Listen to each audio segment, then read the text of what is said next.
Hi guys, this is Holly Anderson. I'm really excited to be here with you today, live. So that means I can't mess up or say something stupid, right? I am sharing the first chapter of a book that I wrote, and I'm going to read it out loud to you right now. And this book is number 4, actually, in our winter drawing. It's part of a winter drawing where I've gone 4 months, and this is the 4th month, of sharing first chapter of a different book. And they're all different genres. Try to make it fun for everyone. A little something there for everyone. I've had historical fiction. I've had a YA fantasy. I've done a proper romance, Jane Austen style type of thing. And then now I've got my middle grade to end it up with. So I want to tell you about my winter drawing really quick, and then I'll read you my first chapter. So to enter in the winter drawing, it's super easy. All you have to do is there's a post below this post that has a link in it. Click the link, put your name and email in, and you're automatically entered to win $100. If you go further than that and share my video, then you'll be entered to win $200. And then if you read one of my chapters or listen to one of these videos, like this one right now that you're listening to, and then comment on it, what you think about the chapter, if you want to hear more, which one do you like best, things like that, then that 200 turns into 250. So at the end of April, I will be having a hat going live on Facebook, and I'll take a name out of that hat. And if you want your name in there, then just click the post below and your name will be entered to win after you put your name and email in. So it's super simple. I'm really excited about it. I hope that you guys can do that. And I'm excited to share my work with you. That's why I'm doing this winter drawing, to get the word out about my work and my stories that I really want to share with you guys. So thanks so much for joining me. And this middle grade novel is called Space Mouse Travels. It's book 1. It's going to be a series, so you have a bunch of little space mouse travel things. And this is called A Nightingale Adventure. Chapter 1. Blah, blah, blah. I can't believe this teacher. It's history. No normal person jumps up and down while talking about dead people. Miss Templeton is anything but normal, though. I'll give you that. And you want to know what she's teaching about? That's a good question. I have no idea. I haven't been listening. Isn't this so fascinating? She asks the poor souls stuck in her class. No one answers, of course. Who would?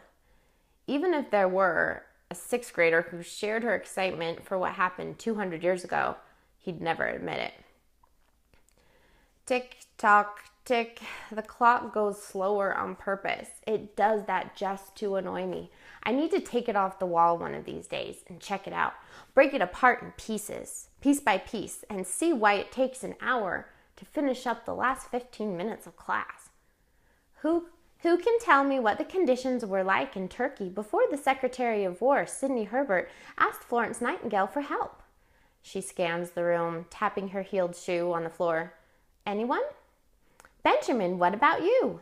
What? Panic shoots through me. Why me? Why does she have to pick on me? I asked you what the British hospital in Turkey was like before Miss Nightingale and her band of nurses came to help. Oh, like the Nightingale bird? I ask. The class erupts in laughter, and I can't help but smile too. I don't know what I said. That was so funny. Mr. McAllister, we'll talk after class. Oh no, now I'm really in trouble. She called me by my last name. That's not a good sign. Now I look at the clock, wishing it would go slower. Talk to me after class? What could she possibly have to say? The minutes fly by and I hear the bell ring.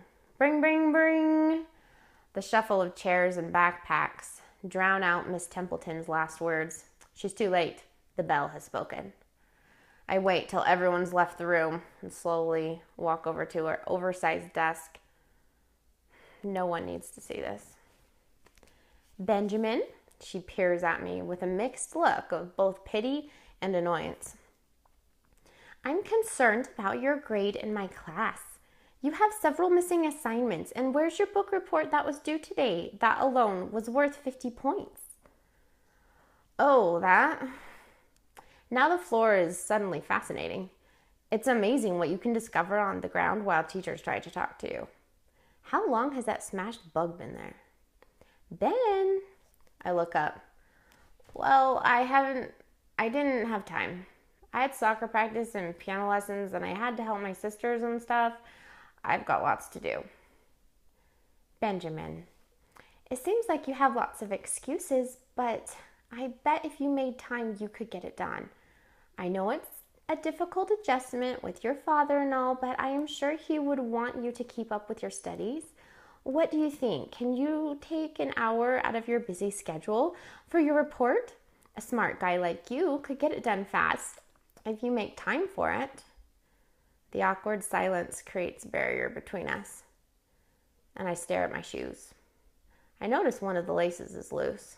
I'll need to tie it. Did I step in gum? On Monday, Ben, I want your book report on my desk. Not another excuse, all right? I nod a couple times and escape from her class quickly. What's the big deal? It's a book report. I dive into the crowded halls, pushing my way through the talking kids and slamming lockers. Where's the nearest exit? I pass my locker without even looking at it. It's not like I'm going to do my homework anyway. I climb on the hot bus and find my spot at the very back. My backpack goes down next to me in its usual place, so no one tries to sit there.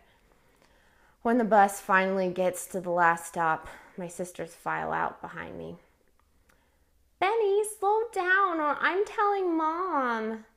Oh, Liz, what you gonna do about it, huh? How about I take that doll of yours and throw it in the gutter? Then will you catch up? Okay, I admit that was kind of harsh.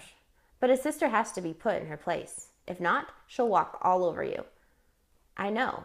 I have 3 of them. No, don't take Miss Rainbow. She's my best dolly. She's mine. Liz sticks out her bottom lip. Oh no, here it comes. The tears. Why do sisters cry so much?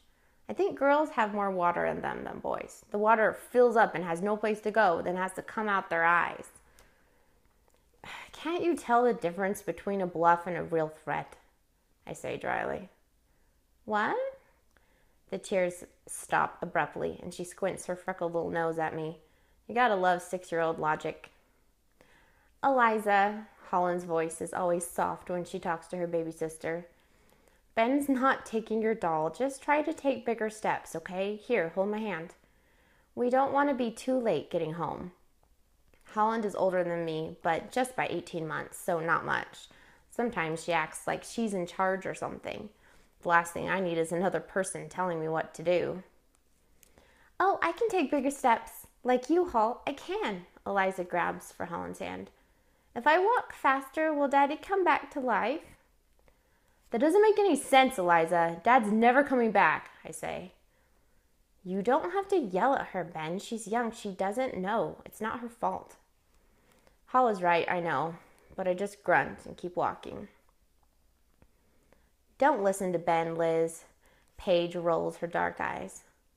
He never says anything worth listening to anyway. I pretend not to hear my dark-haired sister, Paige. I've been ignoring her for years now. Don't think we've spoken since I was 9. She always wears black, even to bed. And when someone's bike got stolen last summer in our neighborhood, I'm pretty sure I saw her selling it across the street for cash. How else did she come up with $50 to buy her guitar? She can't even play it. She just covered it with skull stickers. Oh, never mind, I say. They've outnumbered me again. Just keep up with me, will ya? I look over my shoulder at my 3 sisters, different as they can be. The 14-year-old bossy one, the 10-year-old goth, and the 6-year-old crybaby. When we reach our small excuse for a townhome, I check the welcome mat to make sure we're at the right door. Wouldn't want to barge in on old man Herndal again. Since all the doors on our street are all painted the same obnoxious orange, it's an easy mistake to make. The rug is ours, old and dirty. Yep, we're home. I push open the creaky door. Mom, we're home, Holland says in a sing-song voice. Oh, good, I hear Mom from the kitchen. Ben, take the garage out. Hall, set the table. Liz, come here. I need you to help me with something. Wow, not even home for a second. She's already putting me to work. I stomp to the kitchen garbage can. It's so full, the egg carton on top keeps falling out when I try to close the bag. When my mom says out, she means not only outside, but out the door, around the corner, down the road, and in the alleyway where the dumpster is. I slam the door behind me and throw the heavy bag over my shoulder. I've learned the hard way not to drag the garbage bag along the road. The thin plastic doesn't hold, and you end up having to chase empty milk cartons and cereal boxes for miles. Well, maybe for blocks. When I turn the corner into the alleyway, I take a deep breath and look in. It's always empty, but I still check, just in case. Looks like the way is clear. When I reach the big rusty dumpster, I hold my nose and swing the bag over the top. Crash, and he scores. A few mice scurry out from under the dumpster. Then I see my shoe. Oh, that's right. I need to tie it. Crouching down, I grab the now dirty laces and see a small mouse right in front of me. The furry little guy is weird. He's unlike any other mouse I've seen. His fur is so white and nose so pink. He looks like a cartoon character from a movie or something. He doesn't have a spot of dirt on him. Hey, little guy, aren't you kind of clean for this city? I shake my head and finish tying my laces. I glance back at the mouse, which is now on his hind legs. What in the world? His front legs, arms, are now crossing like he's folding them. I blink and blink again. This can't be real. I must be dreaming. He opens his tiny pink mouth, and my jaw drops too, because the next thing that happens is impossible. Yes, your assertion is indeed correct. I am from out of town, my boy. I was hoping you could help me get back to my rocket ship. It's quite a trip, you see, and you have long legs. And that's the end of chapter 1 of Space Mouse Travels, my little middle grade fun novel. So that was a lot of fun writing. That was the first time I wrote from like a teenage boy perspective. He's supposed to be 12 years old. I don't know if you caught that, 6th grade. And it's kind of fun to think about my old boys and like what little jokes they would think were funny, you know, and what things they would like or be able to relate to or something like that. So what I did too is I have my son's almost 8 years old, and he likes to read a lot. And so I've been reading his books and just kind of like, you know, trying to get the voice and stuff for that age group towards, you know, in that genre. And it's been fun too. My little boy loves Tales of a Fourth Grade Nothing. He's doing a book report on it right now. And what's fun is when we read it together, and sometimes the jokes that I get, he doesn't get, but sometimes he'll laugh at something. I'll be like, you think that's funny? And so I've been trying to kind of put that kind of stuff in his character and have him, you know, obviously have some problems, but need to evolve and change and become better and, you know, be nicer to his sisters, things like that. But he'll learn a lot from this little mouse that is very smart and have a fun adventure along the way. So that's the first chapter. And make sure to, you know, click on the post below if you haven't entered the contest. It's a drawing. You don't really have to do anything other than just put your name and email in, the link below, the post below, and then you'll automatically be entered to win $100. And when you share a movie, it makes that $100 into $200, And then if you comment on something that I've done, either you've read it or read one of my chapters, or if you have listened or watched one of my Facebook Live, then comment about it, then you can win up to $250. So we're excited about that. I'll be drawing that at the end of April, drawing the name out of the hat then. And that'll complete our winter drawing and our 4 chapters. So when you click on the post below and enter to win the contest, you'll see that I have 4 first chapters. So you can go and look at the different genres and see which one you like better and comment on it and give me some feedback, negative and positive. I'm all open to it. So let me know what I could do better. Feedback is great. I really appreciate it. I appreciate the comments and stuff. So I think that's all I'm supposed to say. So that's our first chapter of Space Mouse Travels for little Benjamin McAllister. Thanks so much for joining me. I really appreciate this, and I'll talk to you soon. We'll see you at the end of April, and I'll have a hat, and I'll be picking out a name, and it might be yours. Okay, talk to you soon.